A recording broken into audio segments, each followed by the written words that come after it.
Hola, soy Anita. En esta ocasión te voy a explicar el mecanismo cómo se manifiesta el hambre y la manera como el organismo encuentra la saciedad.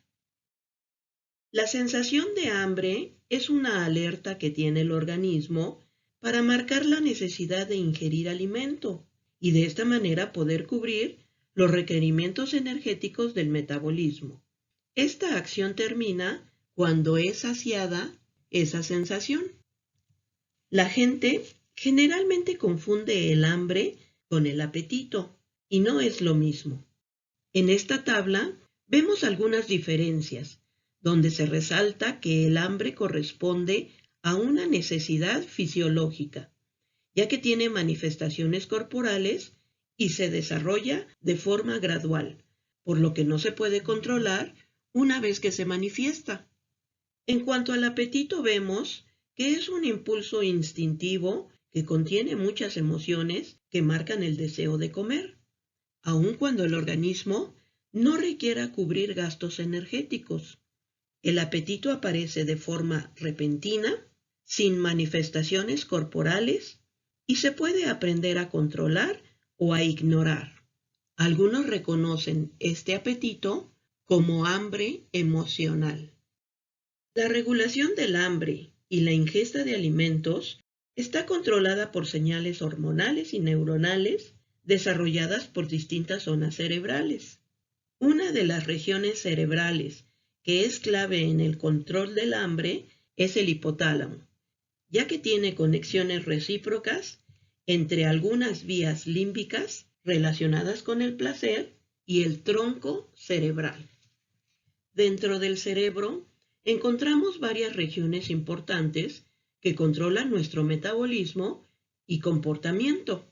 Entre ellas se localizan los diferentes lóbulos que aquí vemos representados por colores y algunas regiones importantes involucradas en la regulación de la ingesta de alimentos. En esta parte central del cerebro se localiza el hipotálamo, situado por debajo del tálamo, cuyas funciones principales son mantener la temperatura corporal y regular la producción hormonal para controlar la mayor parte del metabolismo. Pero además es tan importante que influye en diferentes conductas como las relacionadas con la alimentación, la ingesta de líquidos, el apareamiento y la agresión. El hipotálamo se divide en tres partes: la zona media, la zona lateral y la zona periventricular, en las cuales se localizan 11 núcleos principales con diversas funciones. En cuanto a la alimentación, los núcleos laterales son considerados como el centro de la alimentación, ya que si se estimulan, inhiben el deseo de comer y si se extirpan, provocan un apetito insaciable. El núcleo ventromedial es un importante centro de la saciedad, ya que se cree que es el causante de proporcionar la sensación de placer nutricional que inhibe el centro de la alimentación. Los núcleos paraventriculares, dorsomediales y arcuato o arqueado también contribuyen a regular la ingesta de los alimentos, ya que contienen muchos receptores, tanto para neurotransmisores como para hormonas que modulan la conducta alimentaria. Estos núcleos reciben 5 tipos de señales con respecto a la nutrición, las cuales son señales nerviosas del tubo digestivo que proporcionan información sensitiva sobre el llenado gástrico, señales químicas de los nutrientes en sangre, como la glucosa, aminoácidos y ácidos grasos, los cuales proporcionan información sobre saciedad. También recibe señales de hormonas gastrointestinales, de hormonas liberadas por el tejido adiposo y señales de la corteza cerebral, como la visión, el olfato y el gusto, que modifican la conducta alimentaria. Además de recibir todas estas señales, el hipotálamo también produce sustancias como el neuropéptido Y, quien tiene un papel muy importante en la regulación del estado de ánimo y las emociones, y además es el más potente inductor del hambre. También produce orexinas A y B, que son hormonas neuropeptídicas producidas por unas células del hipotálamo lateral y posterior, las cuales incrementan el ansia por comer. También hay otras estructuras corporales que producen diversas sustancias y que están involucradas en la regulación de la alimentación. En este cuadro vemos que el estómago produce grelina, que es una sustancia producida por células endocrinas del fundus y es secretada cuando el estómago se encuentra vacío. A esta sustancia se le conoce como hormona del hambre. También vemos que el páncreas produce una sustancia llamada insulina, que es una hormona que le permite a las células utilizar la glucosa proveniente de los carbohidratos como fuente de energía en el metabolismo. En los intestinos se produce una sustancia llamada péptido Y, que se encuentra principalmente en la mucosa de la sección del íleon y del colon, la cual se ha relacionado con la reducción del hambre.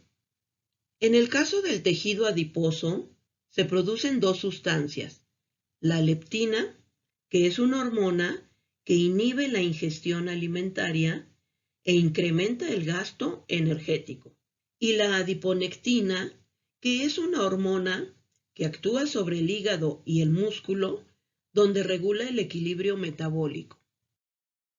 La regulación de la conducta del hambre se basa en señales físicas y químicas corporales, como son principalmente la cantidad de glucosa que circula en sangre y los estímulos que manda el estómago. De manera general, el proceso ocurre de la siguiente manera. Cuando el estómago está vacío, las células endocrinas del fundus secretan grelina, lo cual aumenta las contracciones del estómago y estimula la secreción de jugos gástricos. Esta grelina es llevada hacia el torrente sanguíneo y conducida hacia el cerebro, pero además, si ha pasado un cierto tiempo de ayuno, los niveles de glucosa en sangre comienzan a bajar, ya que se ha gastado para generar energía en el metabolismo. Cuando este torrente sanguíneo llega al cerebro, lleva estas dos sustancias donde funcionan como señales que al llegar al hipotálamo estimulan la zona del núcleo arcuato o arqueado para producir dos hormonas. Una es el neuropéptido Y, quien activa un grupo de neuronas que desencadenan la sensación de hambre y estimulan la necesidad de comer, sobre todo carbohidratos. También disminuye la termorregulación para que la energía de los alimentos sea la que genere el calor que necesita nuestro organismo. Y además, este neuropéptido Y estimula la síntesis de enzimas lipogénicas, tanto en el hígado como en el tejido adiposo, para formar triglicéridos o grasas de reserva, aumentando de esta manera el tejido adiposo. O también se pueden metabolizar en el hígado, donde se produce glucosa que se almacena en el músculo. La otra sustancia que produce el hipotálamo son las orexinas A y B, las cuales se sintetizan en el hipotálamo lateral y dorso medial. Estas hormonas incrementan el ansia por la comida y también interactúan con otras estructuras corporales que promueven su producción, como son el intestino, el estómago y el páncreas, donde son capaces de regular la motilidad gástrica y la secreción pancreática de hormonas, entre ellas la insulina y el glucagón, lo que sirve para regular el hambre a corto plazo. Después de este análisis, es importante recalcar que el hambre se desencadena a través de señales físicas y químicas recibidas en el cerebro, Y es ahí donde a través de la liberación de otras señales químicas se desencadenan una serie de procesos metabólicos para utilizar la energía de los alimentos en actividades corporales o ser almacenada como reserva en el tejido adiposo. Ahora vamos a ver cómo se desarrolla el proceso de saciedad. La sensación de estar satisfecho es una respuesta homeostática del organismo que se da con el fin de equilibrar la energía que guarda el organismo con la ingesta de alimento que se requiere. Este proceso ocurre de la siguiente manera. Cuando se ingieren alimentos, el estómago se distiende, provocando una señal física de saciedad. Y esta señal aumenta cuando el alimento llega al intestino delgado, donde al entrar en contacto con su mucosa, provoca la liberación del péptido YY al torrente sanguíneo, y lo hace sobre todo si existen suficientes grasas en el alimento, provocando un vaciado gástrico más lento para tener una mayor eficiencia en la digestión. Cuando llega al cerebro, inhibe la actividad eléctrica de las neuronas del núcleo arcuato o arqueado del hipotálamo, quienes son las encargadas de producir el neuropéptido Y, quienes son responsables de la sensación de hambre. Y al mismo tiempo activa otras neuronas que producen una sustancia llamada proopiomelanocortina, o también conocidas como POMC, que provoca la sensación de saciedad, reduciendo de esta manera la ingesta de alimento. Todo este proceso es un control de saciedad a corto plazo, pero también se da un proceso a largo plazo cuando la ingesta de alimentos sobrepasa los requerimientos energéticos del organismo, de manera que se va acumulando la energía en el tejido adiposo. Cuando la grasa corporal aumenta, se libera leptina al flujo sanguíneo, que al llegar al hipotálamo inhibe la liberación de este neuropéptido, provocando saciedad. Este tejido adiposo también produce adiponectina, que es una hormona que actúa sobre el hígado y el músculo. Esta sustancia tiene gran participación en la regulación del metabolismo energético. Estimula la oxidación de ácidos grasos, reduce los triglicéridos en sangre y mejora el metabolismo de la glucosa. Por otro lado, el páncreas produce insulina, que es llevada por el torrente sanguíneo y al llegar al núcleo arcuato y paraventricular del hipotálamo, disminuyen también la sensación de hambre y evitando la ganancia de peso corporal. Como vemos, todas estas señales nutricionales, ya sea nerviosas, endocrinas y metabólicas, producidas por diferentes órganos, se van a liberar en respuesta a la situación nutricional y metabólica en la que se encuentra el organismo, de manera que así se regula el balance energético entre la ingesta de alimento y el gasto de energía. La saciedad protege a nuestro organismo para no sobrepasar la ingesta, y cuando este equilibrio se rompe, entonces aparecen desórdenes como son la desnutrición y la obesidad, entre otros. Este control de cuánto y cuándo se come es el resultado de un complejo proceso donde interactúan factores neuronales y hormonales para generar hambre cuando se requiere energía y provocar saciedad cuando hay suficiente energía almacenada. Esto es lo ideal, lo cual nos llevaría a mantenernos en un peso equilibrado. Sin embargo, en la ingesta de alimento hay otro protagonista que es el placer. Esto nos va a llevar a elegir qué comer, cuándo comerlo y también a no hacer caso a las señales de saciedad. Bueno, y hasta hacer un huequito para el postre. A esto se le conoce como hambre emocional, ya que están involucradas las emociones en esa sensación de hambre. En este proceso Están involucrados dos neurotransmisores principales: la dopamina, que está asociada a la motivación y relacionada con los circuitos de recompensa, y la serotonina, que está relacionada con la sensación de bienestar. Esta hambre emocional nos lleva a mantener un peso más elevado de lo normal.